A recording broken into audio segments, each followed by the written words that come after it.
ദൈവനാമം മഹത്വം ഉണ്ടാവട്ടെ.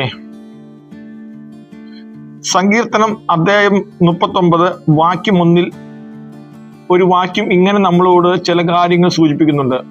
ഇത് ദാവീദ് രാജാവിന്റെ ഒരു സങ്കീർത്തനമാണ്. ദാവീദ് രാജാവ് സങ്കീർത്തനത്തിൽ ഇങ്ങനെ നമ്മളോട് ആ വാക്യം സംസാരിക്കുന്നുണ്ട്.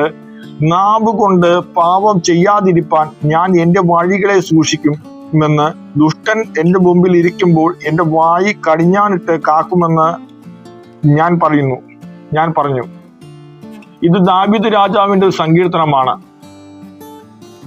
പാപം എന്നത് നമ്മുടെ നാവ് കൊണ്ട് സംഭവിക്കുമെന്ന് ഇവിടെ വ്യക്തമായി പറയുന്നുണ്ട്. പാപം നമ്മുടെ നാവിന്റെ സംസാരത്തിൽ നിന്ന് കൂടിയും പാപം വരാം. പാപം വരാതിരിക്കാൻ വേണ്ടപ്പെട്ട ഒരു മുൻകരുതലാണ് ദാവീദ് രാജാവ് ഇവിടെ പറയുന്നുണ്ട്. നമ്മുടെ നാവിന് നിയന്ത്രണം വേണം എന്ന് ഇവിടെ പറയുന്നുണ്ട്. നമ്മുടെ വഴികളെ നാം സൂക്ഷിക്കണം.